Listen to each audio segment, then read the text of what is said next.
찬송가 50장 내게 있는 모든 것을 찬양드리겠습니다.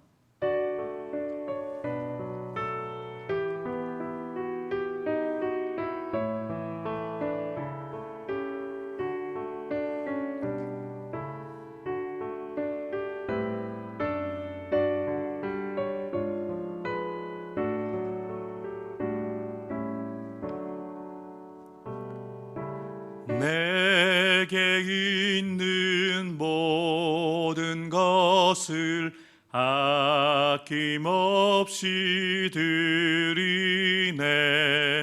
사랑하고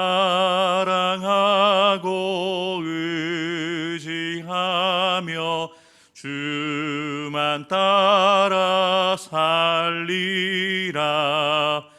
주께 드리네. 주께 드리네.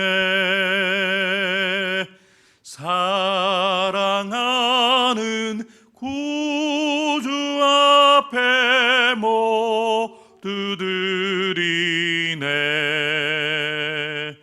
내게 있는 모든 것을 겸손하게 드리네.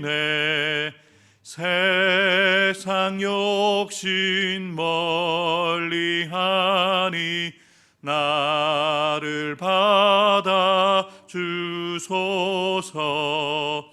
주께 드리네. 주께 드리네.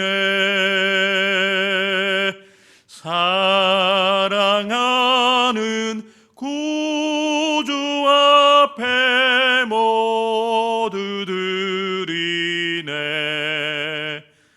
내게 있는 모든 것을 주를 위해 드리네. 주의 성령 충만하게 내게 내려 주소서. 주께 드리네. 주께 드리네. 사랑하는 구주 앞에 모두 드리네.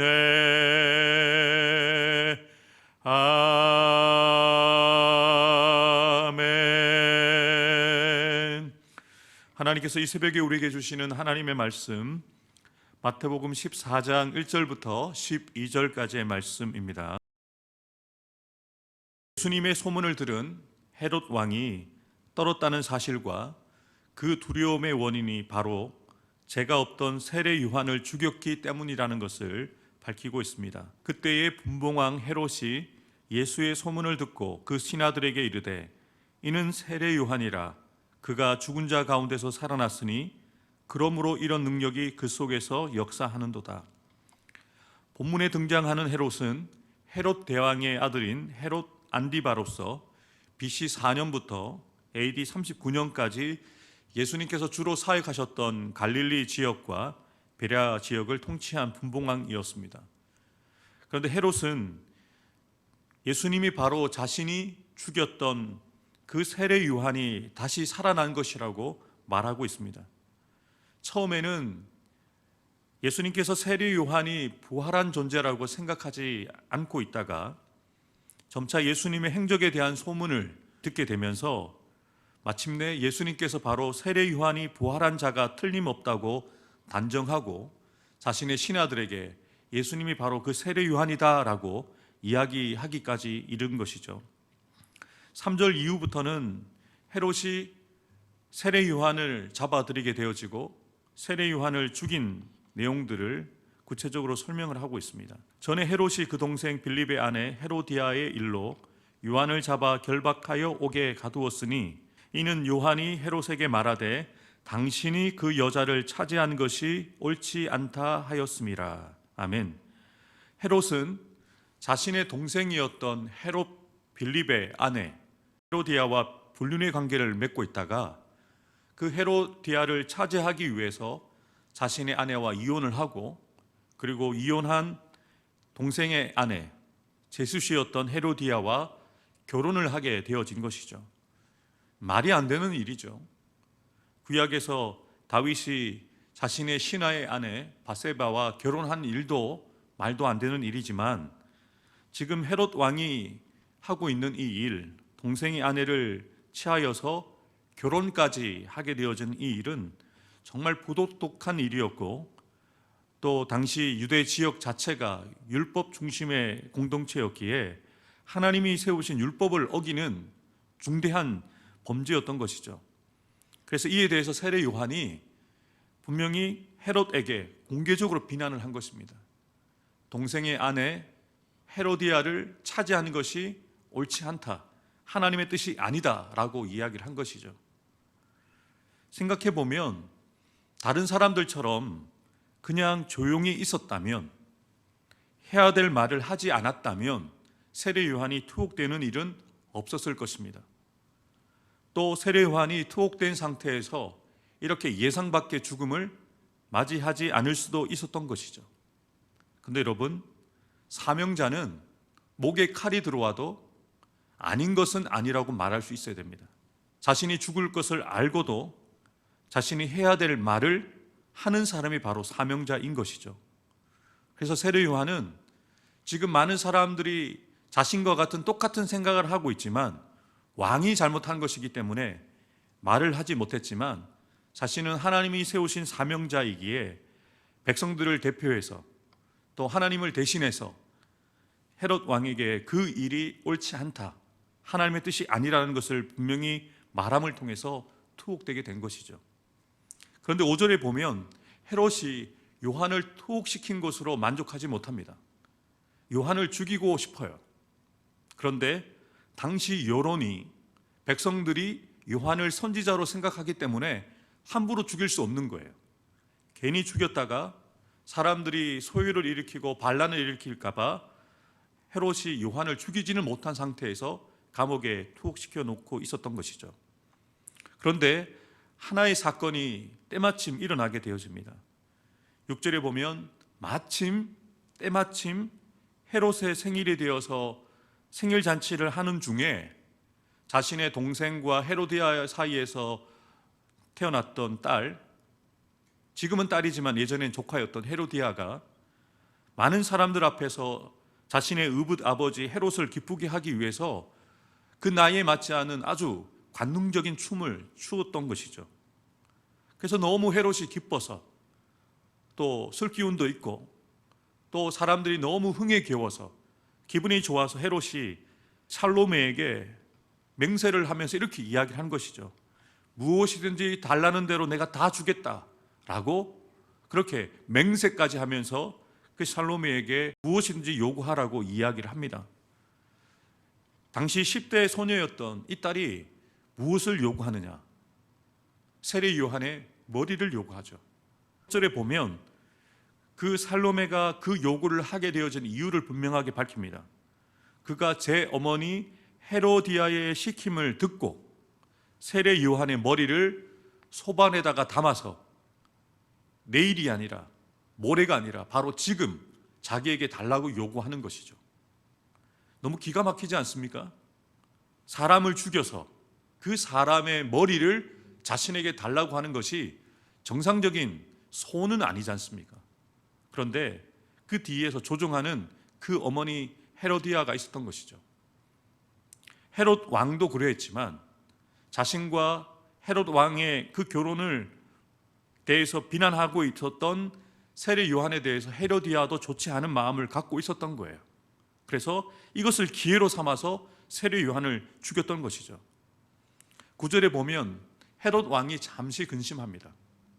앞서 설명드렸던 것처럼 여론이, 사람들이 세례 요한을 선지자로 생각하기 때문에 함부로 죽일 수가 없거든요.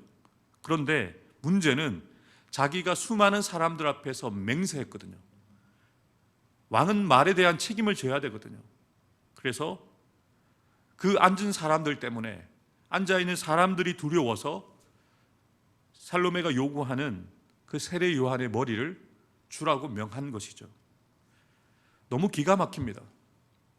세례 요한은 정말 큰 자라고 예수님께 인정받았던 예수님의 길을 예비하는 하나님이 보내신 사명자였잖아요. 그런데 어떻게 이렇게 허무하게 죽음을 맞을 수 있을까? 말씀을 묵상하면서 너무 마음이 안타까웠어요. 여러분들은 지금 이 새벽에 저와 함께 본문을 읽으면서 본문을 대하셨겠지만, 저는 본문을 반복해서 읽고 묵상하고, 또 제가 드라마 바이블을 따로 잘라가지고 편집해서 제가 보고 듣는다고 그랬잖아요. 제가 한 3번 정도 듣다가 못 듣겠는 거예요. 드라마 바이블은 현장감 있게 본문을 읽어주고 효과음도 내거든요. 제가 어떤 부분 때문에 이 본문을 더 이상 못 들었냐면, 칼로 목을 베는 효과음이 나는데 너무 괴로운 거예요. 그래서 더 이상 반복해서 듣지 못했어요. 내용은 특별한 내용이 없기 때문에. 계속 이 말씀을 묵상하면서 왜 세례 요한이 이런 황망한 죽음을 맞을 수밖에 없었는가? 이렇게 세상 사람들이 기준에서는 비참한 최후를 맞을 수밖에 없었는가라는 의문을 갖게 되더라고요. 10절에 보면 사람을 보내어서 요한의 목을 실제적으로 베서 그 소반을 살로메에게 갖다 주고, 살로메는 그 목을 그 어머니 헤로디아에게 갖다 주었다라고 분명하게 밝히고 있죠. 그리고 나서 세례 요한의 제자들이 스승의 머리가 없는 몸만 가지고 와서 장례를 지낸 이후에 이 모든 일들을 예수님께 아뢰었다라고 이 세례 요한의 순교, 세례 요한의 죽음과 관련되어진 사건이 마무리되고 있습니다. 사복음서를 기록한 저자들 가운데 유일하게 마태만 세례 요한의 제자들이 예수님께 되어졌던 모든 일들에 대해서 알렸다는 사실을 밝히면서 세례 요한의 순교 기사를 마감하고 있거든요. 왜 마태는 세례 요한의 죽음을 이렇게 자세하게 기록을 했을까요? 마태복음은 유대 신앙 공동체, 유대인들에게 쓴 복음서라고 말씀드렸잖아요. 그래서 이 세례 요한의 죽음이 이제 예수님의 남은 삶과 죽음과 연결되어 있었다는 것을 보여주기 위해서 세례 요한의 죽음을 밝히고 있는 거예요. 세례 요한은 비록 인간적으로 볼 때는 비참한 죽음을 맞았지만 자신에게 맡겨진 그 사명, 메시아의 길을 예비하는 길, 그리고 목에 칼이 들어와도 자신이 해야 될 말을 전하고 역사의 장막 뒤편으로 사라지게 된 것이죠. 오늘 본문 말씀을 통해서 하나님이 우리에게 무엇을 묻고 무엇을 알려주기를 원하실까요? 제가 말씀을 계속 묵상하면서 설교를 준비하면서 어떻게 마무리할까라고 기도하면서 준비하던 중에 노래 한 구절이 떠올랐어요. 그 노래의 가사는 이렇습니다. 전후의 시체를 넘고 넘어 앞으로 앞으로. 저는 이 노래를 배운 적이 없습니다. 기록 그냥 동양에서 들은 거죠. 당시 80년대 90년대 민중가요로 이 6.25 때 불려졌던 이 노래가 민중운동할 때도 이 노래를 불렀던 것 같아요. 그래서 이 노래를 제가 어떻게 기억하고 배웠는지 모르겠지만 이 설교를 준비하는데 그 가사가 생각나는 거예요. 그래서 제가 가사를 찾아봤어요. 노래의 제목은 전우여 잘 자라 이거든요. 노래 가사를 보면 전우의 시체를 넘고 넘어 앞으로 앞으로. 1절에는 낙동강아 잘 있거라. 2절에는 추풍령아 잘 있거라. 3절에는 한강수야 잘 있거라. 그리고 노량진 변 언덕 위에 잠드는 전우야. 4절에는요 우리들이 가는 곳에 38선이 무너진다. 이런 노래의 가사가 있더라고요. 내용인즉 6.25 전쟁 당시 전투에 나갔던 많은 군인들이 죽임을 당했잖아요. 총에 맞아 죽었던 그 전우들을 두고 군인들은 어떤 생각을 해야 될까요? 나도 잘못하면 총에 맞아서 죽을 수 있겠네. 집으로 돌아가자. 이것은 정상적인 반응이 아니죠. 군인으로 부름을 받고 전쟁터에 나온 것은 죽을 때 죽더라도 끝까지 싸우다 죽는 것이 군인이거든요. 그래서 이 노래를 부르면서 아마 전투에 임하지 않았을까라는 생각을 했어요. 오늘 주신 말씀을 통해서 하나님은 우리에게 이렇게 묻는 거예요.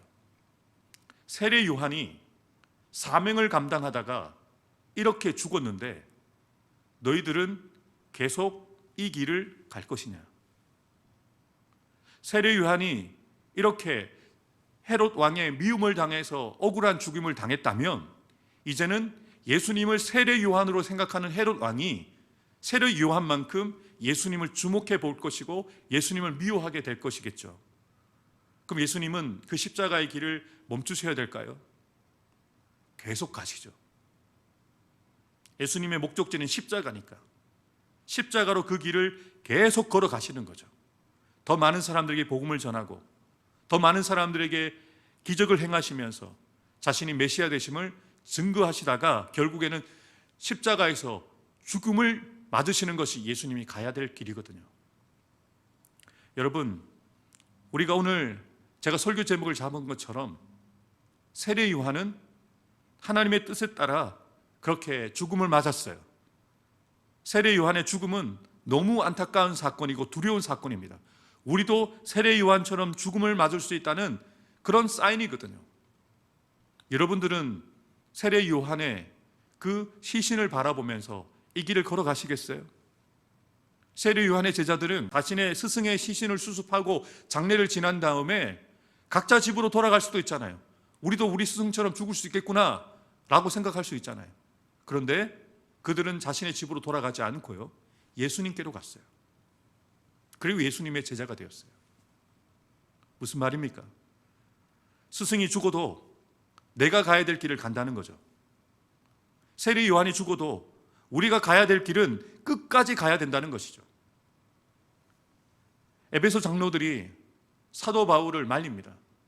예루살렘에 올라가면 결박을 당하게 되어지고 어떠한 일이 일어날지 성령께서 알려주시는데, 그래서 에베소 장로들이 말리죠. 그때 사도 바울이 무엇이라고 얘기합니까?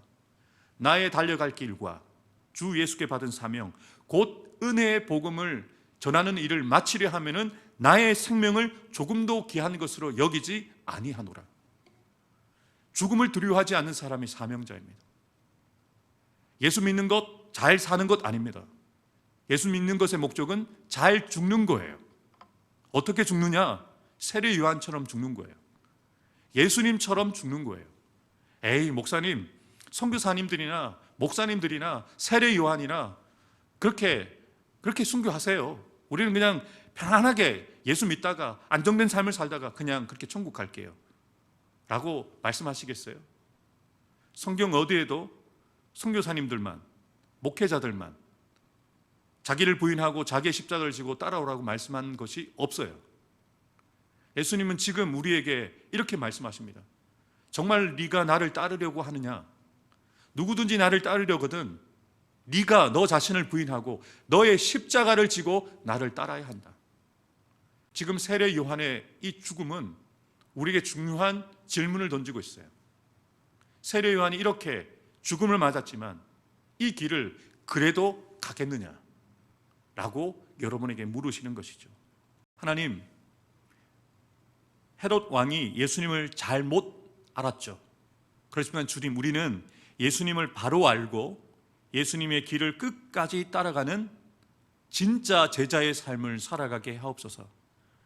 고난과 핍박, 죽음까지도 두려워하지 않고 목에 칼이 들어와도 담대하게 해야 할 말, 복음을 담대히 전하는 사명자가 되기 원합니다.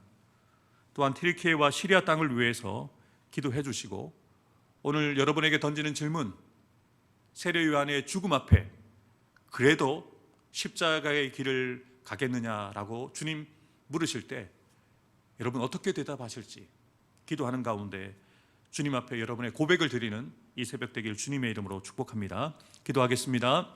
하나님 아버지, 세례 요한의 이 마지막 이 죽음의 순간을 우리에게 보여주셨습니다.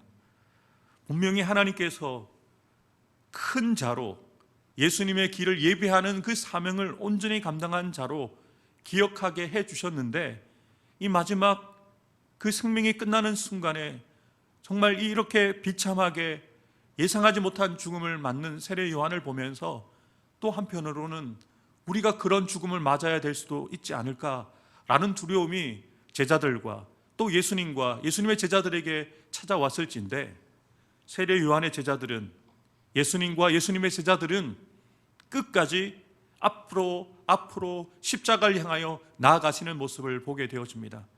하나님 우리에게도 물으실진데, 고난과 핍박과 죽음이 너를 기다린다고 기다릴 것인데 그래도 이 길을 가겠느냐라고 주님 물으실 때, 주님, 우리도 망설이지 않고 사도 바울처럼 내가 달려갈 길, 나의 달려갈 길과 주 예수께 받은 사명, 곧 은혜의 복음을 증언하는 일을 마치려 하면은 주님, 나의 생명을 조금도 귀한 것으로 여기지 않겠습니다라고 고백하며 우리를 부인하고 내가 져야 될 십자가를 지고 예수님의 그 발자취를 한 걸음 한 걸음 따라갈 수 있는 믿음을 우리 성도들에게 허락하여 주옵소서.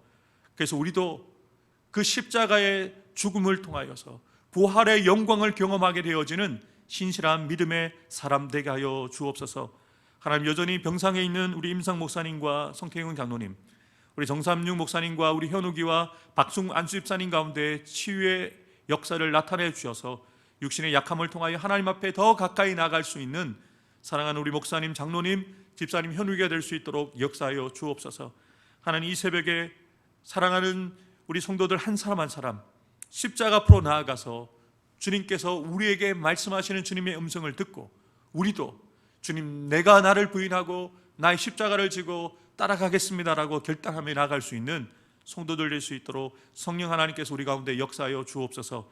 저 시리아 땅과 또 티르키예 땅 가운데 건물이 무너지고 삶의 터전이 무너진 가운데 절망 가운데 있는 저들을 위로해 주시고 다시 일어설 수 있도록, 다시 재건되어 줄 수 있도록, 다시 절망 가운데 소망을 가질 수 있도록 주께서 그들 가운데 역사하여 주옵소서. 오늘도 이 새벽에 드리는 우리의 기도에 주께서 응답하여 주시고 하늘 문이 열려 주님의 음성을 듣고 주님 앞에 우리의 믿음의 고백을 올려드릴 수 있는 거룩한 기도회가 될 수 있도록, 이 새벽이 될 수 있도록 성령님 우리 가운데 충만하게 역사하여 주옵소서. 오늘도 우리를 통하여 그렇게 일하시고 주님의 역사를 이루어가기를 간절히 소망하오며 지금도 살아계신 우리 구주 예수 그리스도의 이름으로 간절히 기도하옵나이다. 아멘. 이제는 우리 구주 예수 그리스도의 구속의 은혜와 하나님 아버지의 크고 놀라우신 사랑과 보혜사 성령님의 교통하심과 역사하여 주심이 이 새벽 주님의 말씀을 통하여 세례 요한의 순교의 현장을 보며 그래도 너도 이렇게 순교할 수 있는데 그래도 이 길을 갈 수 있느냐 물으시는 주님의 음성을 듣고 그럼에도 불구하고 그래도 이 길을 걸어가겠습니다라고 마음에 결단하며 이 믿음을 가지고 이 은혜를 가지고 오늘 하루를 살기를 결단하며 나아가는 사랑 성도들 한 사람 한 사람 머리 위에 산순교자로 살아가야 될 우리의 사역진 가정과 자녀손들 위에, 직장과 사업터 위에, 주님의 피값 주고 사신 우리 해운대 수종교회 위에, 이 나라의 민족의 세계의 열방 가운데 지금부터 영원토록 함께 해 주시기를 간절히 축원하옵나이다. 아멘.